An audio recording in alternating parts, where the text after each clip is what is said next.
Alright, how's it going, everybody? We're going to be talking about the little strike team blippet we got in the March 21st Twab here. Overall, it just kind of goes over a recap of the stream on Tuesday.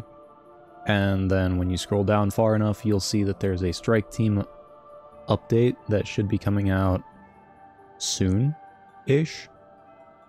So to start off here, it's the PvP strike team here, and we wanted to give you an update on what we've been working on since our last update. We've been paying close attention to how the weapons sandbox has shaken out following the 7.3.5 changes, and they've begun the process of fine-tuning the sandbox for 7.3.6. It's very clear that some auto rifles are outperforming the competition in the mid-range, with precision auto rifles in general being outliers, not purely prosecutor. 6 of the 10 best performing autos in high skill lobbies are 450 precisions, with positive outlook being the strongest. That's the Vanguard World Drop, which has Zen Moment and some pretty good other perks in the 4th column, so it makes sense as to why that one's the strongest. In contrast, the Summoner, while usage is quite high, is not displaying nearly the same level of effectiveness in high skill lobbies, despite the Flint Striker perk in the artifact giving it a boost in PvP. Why that works in PvP? I don't know. It just does. After reviewing both the data and a large amount of player feedback, we're going to be making some changes aimed at providing more competition for auto rifles in mid-range engagements, along with decreasing the forgiveness of precisions to keep their ease of use in line with their lethality. So, auto rifles, the precisions are getting a damage reduction by 5%.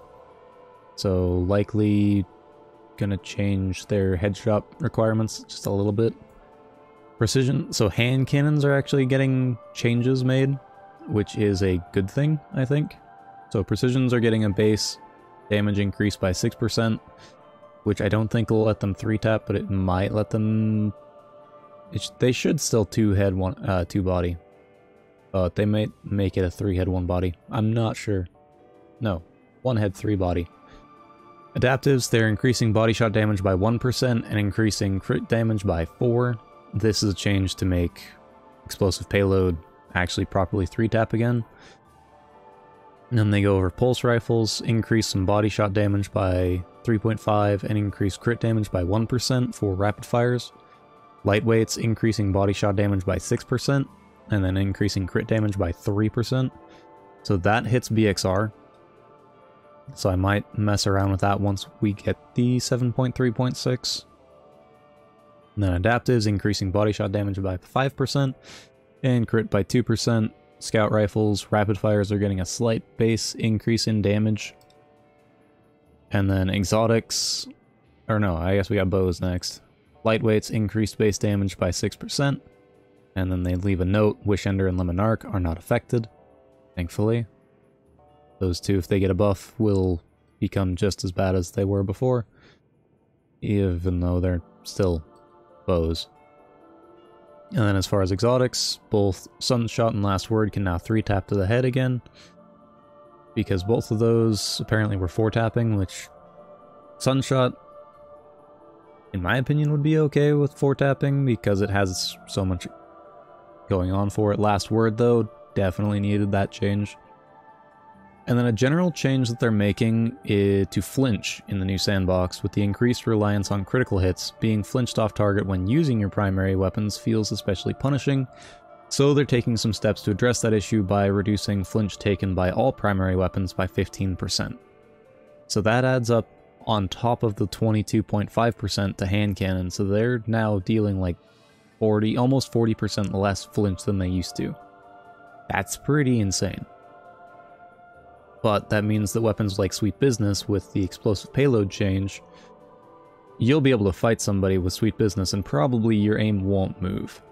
So, that's that. And then stuff regarding Guardian Games, the Ghostbusters collaboration, and then fundraisers down here at the bottom.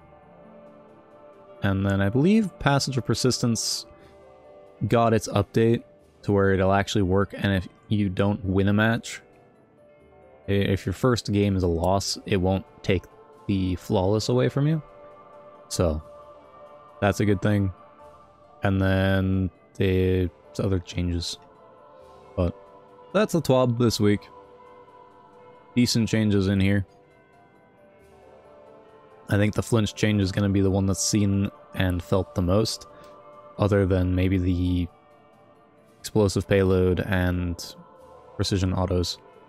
We'll have to wait and see how the pulses pull out, or form out of this. So yeah. Decent things. They also mentioned that in the next Twab, or stream for the Into the Light, we're going to see weapons, a new social space, and then Destiny 1 inspired armor. So, got about 5 days on that one. Let me know if you'd want me to stream this, and then you can hear my thoughts on it as I'm watching them discuss it. But let me know down in the comments below if you want me to do that. And with that, that's kind of our Twab this week. Very light. I think the flinch is going to be the one that I'm most interested about. Maybe the lightweights as well. So yeah. And with that being said, I hope you enjoyed the little small video here. Would you like me to do Twab videos like this? Or do you want to just leave Twabs to the big people? As to Cross, all out, all them. Also let me know that down in the comments below. And with that, y'all have a good day.